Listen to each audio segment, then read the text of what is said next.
था। Central nervous system का part है ब्रेन। सेंट्रल नर्वस सिस्टम का दूसरा पार्ट जो है डेट इज स्पाइनल कॉर्ड। आज हम स्पाइनल कॉर्ड को डिटेल में पढ़ेंगे, उसका फंक्शन पढ़ेंगे। स्पाइनल कॉर्ड जो है एक्चुअली जहाँ से ब्रेन स्टेम का एंड होता है वहाँ से स्पाइनल कॉर्ड स्टार्ट हो जाता है। ब्रेन स्टेम क्या है? जो हमारा जो है मिड ब्रेन, पोन्स और मेडुला ऑब्लंगेटा, इनका जहाँ से एंड हो रहा है वहाँ से जो इलोंगेशन स्टार्ट हो रही है that is spinal cord. Spinal cord से जो नर्व राइज हो रहे हैं दे आर स्पाइनल नर्व। इसी तरह ब्रेन से भी जो है नर्व राइज हो रहे होते हैं दे आर ब्रेन नर्व्स, या उनको क्रेनियल नर्व्स कहते हैं। क्रेनियल नर्व हमारे ब्रेन में जो है वो 12 है और उनमें से कुछ जो है सेंसरी हैं, कुछ मोटर्स हैं और कुछ इंटरमिक्स्ड हैं। लेकिन स्पाइनल कॉर्ड में और ब्रेन में जो डिफरेंस है वो ये है कि जो ब्रेन में स्पाइनल कॉर्ड के पेयर हैं, जो स्पाइनल कॉर्ड के पेयर प्रेजेंट हैं वो 31 हैं और वो 31 के 31 सारे के सारे जो हैं इंटर न्यूरॉन हैं। इंटर न्यूरॉन्स या मिक्स नर्व वो नर्व हैं जिनमें मोटर एक्सॉन्स प्रेजेंट है, सेंसरी एक्सॉन्स प्रेजेंट है और साथ एक इंटर न्यूरॉन भी प्रेजेंट है। तो जो हमारे जो स्पाइनल कॉर्ड है, ब्रेन की जो इलोंगेशन है वो भी बिल्कुल इसी तरह जैसे ब्रेन एक मेम्ब्रेन जो 3 लेयर्स की मेम्ब्रेन में इनक्लोज्ड है, वो भी 3 लेयर्स की मेम्ब्रेन में इनक्लोज्ड है जिसे मेनिंजेस कहेंगे। उसके बीच में भी जो है वेंट्रिकल प्रेजेंट है, सेरिब्रोस्पाइनल फ्लूइड प्रेजेंट है। इसके बाद जो है अगर हम एक जो है स्पाइनल कॉर्ड का स्ट्रक्चर देखें तो वो किस तरह से है। स्पाइनल कॉर्ड का जो स्ट्रक्चर है वो इस तरह से है कि अगर हम उसको कट करें उसकी बोन को तो बीच में जो है इस तरह से ग्रे कलर की बटरफ्लाई लाइक स्ट्रक्चर है और उसके बाहर वाला जो ये पार्ट है ये वाइट कलर का है। तो वाइट कलर और ग्रे मैटर, इसके बारे में मैंने पहले भी आपको बताया कि ब्रेन और स्पाइनल कॉर्ड में जहाँ पर ग्रे कलर होगा इट मीन्स कि वहाँ पर जो एक्सॉन्स और सेल बॉडीज प्रेजेंट हैं वो नॉन माइलिनेटेड हैं, उन पर फैटी लेयर प्रेजेंट नहीं है। और जहाँ पर वाइट है that is called white matter. और वाइट मैटर उसे इसलिए कहेंगे कि यहाँ पर जो है ये जितने भी एक्सॉन्स हैं वो सब के सब माइलिनेटेड हैं, उन पर जो है फैटी लेयर प्रेजेंट है। और हर एक जो है स्पाइनल कॉर्ड का जो एक वर्टिब्री है, हर वर्टिब्री में जो है एक साइड से जो है उसमें जो एक पेयर ऑफ नर्व एंटर हो रहा है, एक तरफ से और दूसरा दूसरी तरफ से, तो ये दोनों मिलकर एक पेयर बन जाएंगे। और हर पेयर में जो ऊपर वाला है डेट इज डॉर्सल नर्व और नीचे वाला जो है ये डेट इज वेंट्रल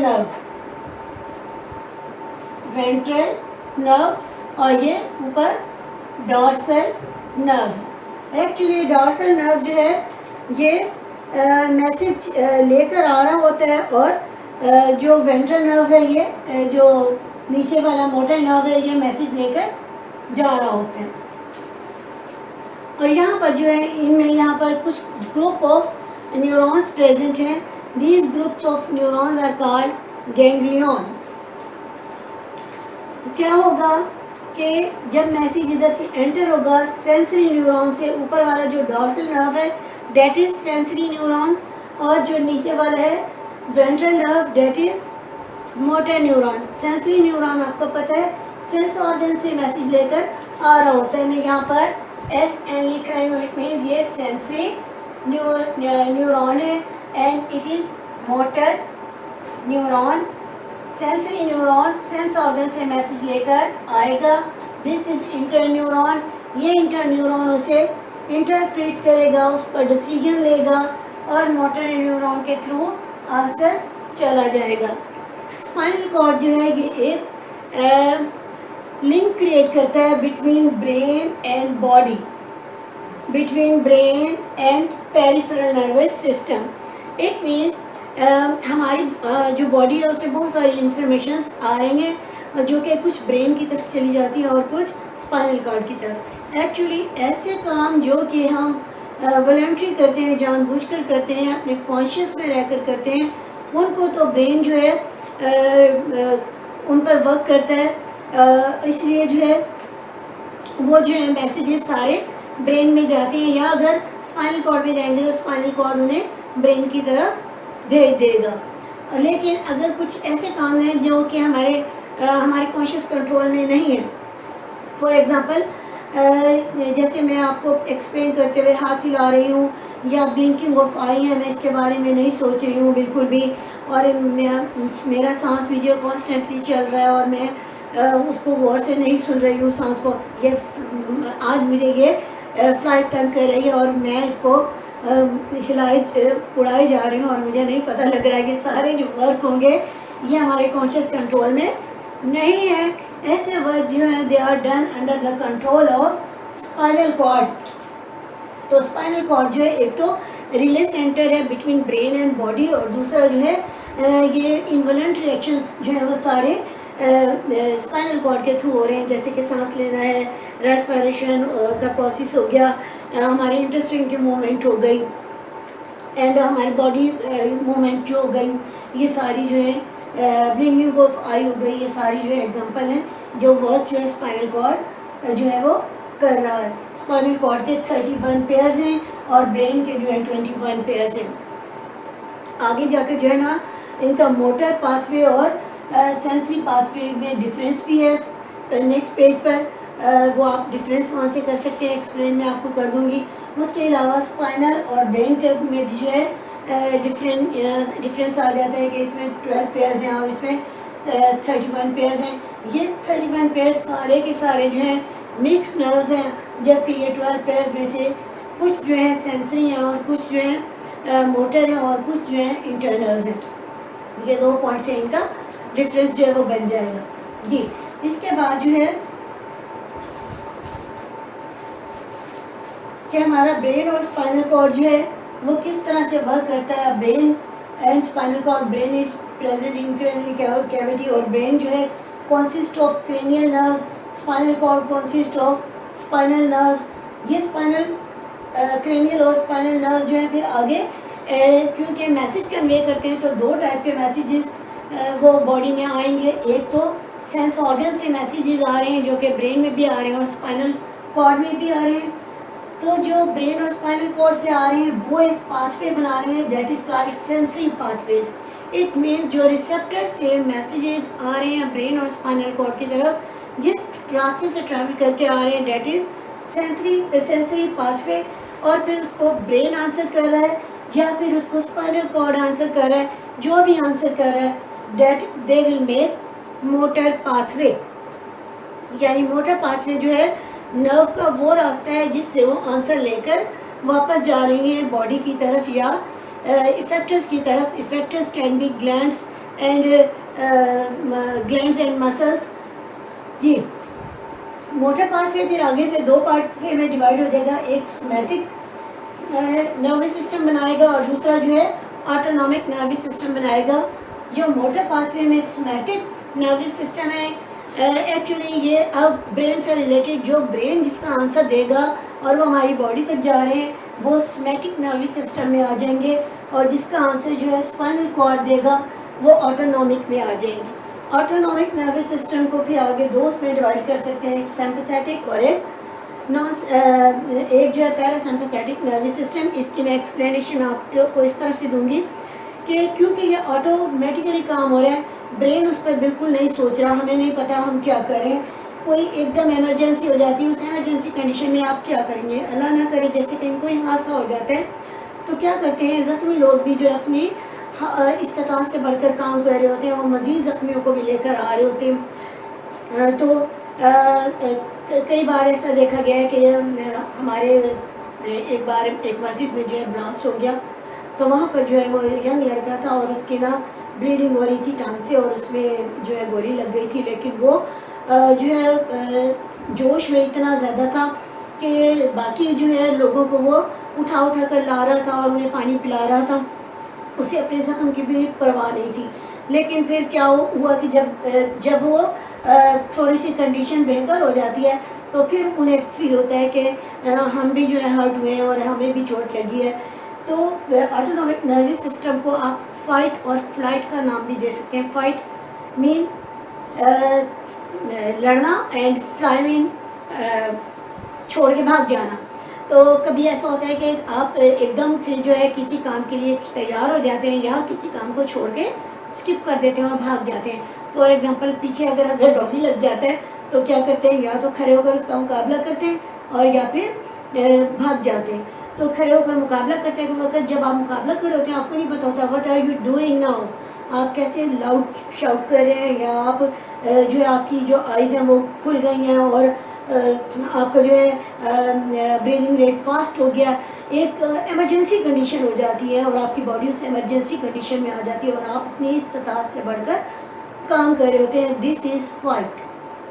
और अगर छोड़ के भाग गए तो वो फ्लाइट। अच्छा, अब जब फाइट हो गई, फाइट होने के बाद क्या होगा, अब जैसे ही कंडीशन आपके कंट्रोल में आएगी अब आपकी बॉडी जो है नॉर्मलाइज होना शुरू हो जाएगी। आपका जो ब्रीदिंग रेट है वो कम होना शुरू हो जाएगा, आपकी हार्ट बीट स्टेबल होना शुरू हो जाएगी, आपकी जो आइज़ जो है जो ओपन हो गई थी बहुत ज़्यादा डायलेट हो गए थे, आपके पिपल्स जो डायलेट हो गए थे, फैल गए थे, अब वो दोबारा से कॉन्ट्रैक्ट होकर नॉर्मल साइज़ पर हो जाएंगे। इट मीन्स अब कंडीशन जो है वो नॉर्मलाइज हो रही है। That is parasympathetic nervous system, यानी ऑटोनॉमिक नर्वस सिस्टम दो कंडीशन में काम करेगा। एक तो वो प्रिपेयर करेगा आपको फाइट के लिए, और जब फाइट हो जाएगी तो बॉडी को नॉर्मल करने के लिए पैरासिम्पैथेटिक नर्वस सिस्टम जो है वो वर्क करेगा। तो जितने भी कॉन्शियस कंट्रोल के काम है वो ब्रेन करेगा, जो अनकॉन्शियस काम है वो स्पाइनल कॉर्ड करेगा। स्पाइनल कॉर्ड जो है लिंक क्रिएट करेगा ब्रेन में और बाकी बॉडी में। इसके बाद जो है हमारी बॉडी में कुछ ऐसे फंक्शंस भी हो रहे होते हैं जिनके बारे में जो विद इन सेकेंड्स हो जाते हैं और हमें उसके बारे में बिल्कुल भी सोचना नहीं पड़ता। फॉर एग्जांपल जैसे करंट लगता है हाथ पीछे कर लेते हैं, जैसे ही हम फ्लेम ऑन करते हैं और अगर फ्लेम ज़्यादा होता है तो फ़ौरन हम अपना हाथ पीछे कर लेते हैं। आयरन करते करते जैसे आयरन टच करी हमने आयरन छोड़ी और एकदम स्ट्रेट खड़े हो गए। चल रहे हैं जाते जाते पाँव के नीचे कोई कांच आ गया या कांटा आ गया तो हमने वहीं रुक के फ़ौरन अपना पाँव खींच लिया। हमने कोई दूसरे सेकंड को दिया ही नहीं टाइम या सोचा ही नहीं कि ये काम हम करें या ना करें। बहुत देर से लाइट गई हुई है और जैसी लाइट आती है हम फ़ौरन अपनी आइज़ जो है क्लोज कर लेते हैं। ये सारी एग्जांपल जो है एक और फंक्शन की that is under control are spinal cord, क्योंकि स्पाइनल कॉर्ड वो फंक्शन कंट्रोल करता है जिसमें हमें सोचना समझना नहीं पड़ता। And this function is called reflex action. Reflex action is a action in which we don't think on that action, don't think on that action, and we perform that action within a seconds, and only 3 neurons take part in that reaction. वो 3 neurons कौन से हैं? Number 1 sensory neuron, number 2 interneuron, number 3 motor neuron. किस तरह से ये work करेंगे?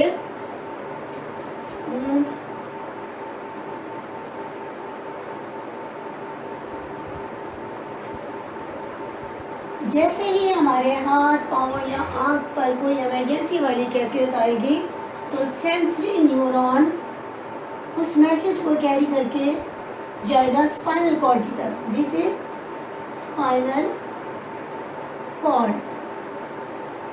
Spinal cord में यहाँ पर जो है इंटर न्यूरॉन्स प्रेजेंट हैं। They will carry this message and उसको इंटरप्रेट करेंगे वो कि क्या करना है। ये सारा काम विद इन अ सेकेंड होगा और आंसर जो है वो आ जाएगा मोटर न्यूरॉन्स के ज़रिए से। दिस इज मोटर न्यूरॉन और ये एक आर्क बन गई। So the neurons which take part during this action, they make a arc, they make an arc which is called reflex arc, और उस आर्क की वजह से जो फंक्शन परफॉर्म होगा that is called reflex action. For example यहाँ पर अगर आपका हैंड है और वो आयरन को टच कर जाता है तो आपने वो सेंसरी जो न्यूरॉन है वो मैसेज लेकर इंटर न्यूरॉन तक जाएगा और वो जो है इंटरप्रेट करेगा कि क्या करें, और फ़ौरन मैसेज देगा मोटर न्यूरॉन को कि हाथ को कॉन्ट्रैक्ट कर लें, और इस तरह से जो काम होगा that is called reflex action. यह आपकी बुक में देखें, ये वर्टिब्रल कॉलम का एक जो है वर्टिब्री है, और this is dorsal nerve, this is ganglion and this is motor neuron. Sensory neuron message लेकर आ रहे हैं कहाँ से, ये हमारा हैंड है, और इस हैंड ने जो है कोई पेन या टेम्परेचर का रिसेप्टर जो है टच हुआ है, कोई पिन चुभ गई या कोई पेन उसको फील हुआ, और ये मैसेज लेकर गया न्यूरॉन, सेंसरी न्यूरॉन मैसेज लेकर यहाँ जाएगा। दिस इज़ इंटर न्यूरॉन, ये इंटरप्रेट करेगा और आंसर देगा कि अब अपने हैंड को पुल कर लें। जैसे ही हैंड पुल हो जाएगा ये एक एक्शन कंप्लीट हो गया।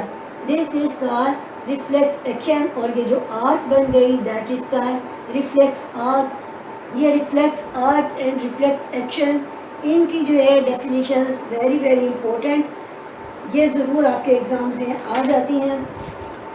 कल हम नेक्स्ट टॉपिक करेंगे, ये तीनों टॉपिक्स जो है सेपरेटली अलग अलग होना नेसेसरी थे, ताकि आप जो है इन तीनों को अलग अलग जो है अंडरस्टैंड कर सकें। पेज 40 पर ये वाला पार्ट जो बेटा difference between sensory and motor pathway, यहाँ से यहाँ तक बनेगा, ठीक है। और क्वेश्चन एक यहाँ से भी ये बनेगा, how parasympathetic nervous system help to prepare for fight और फ्लाइट। यहाँ से फोर्थ लाइन से ये एंड तक बन जाएगा। और यहाँ से जो पेरिफेरल नर्वस सिस्टम है, differentiate between the cranial and spinal nerve, तो ये छोटे बीच में से क्वेश्चंस बन सकते हैं जिनकी हेडिंग यहाँ पर नहीं है। जो स्पाइनल कॉर्ड है उसकी लेंथ जो है ऑलमोस्ट 40 सेंटीमीटर लॉन्ग है, समझिए आधा सेंटीमीटर से इतना सा कम। ये एक एवरेज है, किसी में जिसकी हाइट ज़्यादा होगी थोड़ी सी उसमें ज़्यादा हो जाएगी, 40 to 43 सेंटीमीटर हो सकती है, जिसकी हाइट कम होगी वो 38 तक भी जा सकती है। तो ये एक एवरेज या रफली एस्टिमेट है। इन डायग्राम को आप अच्छी तरह से समझें, इन्हें लर्न करें। लेसन पसंद आए तो मुझे फीडबैक दें। कहीं पे कोई आपको प्रॉब्लम होता है, कोई अंडरस्टैंड करने में या वॉइस को प्रॉब्लम होता है तो भी आप मुझे बताएं। फीडबैक मुझे मिलेगा तो कुछ मुझे समझ आएगी। और चैनल को सब्सक्राइब करें, अपने फ्रेंड्स को भी कहें, फैमिली मेम्बर्स से भी कहें, और जहाँ से नहीं समझ आता आप मुझसे कमेंट्स में पूछें। अल्लाह हाफ़िज़।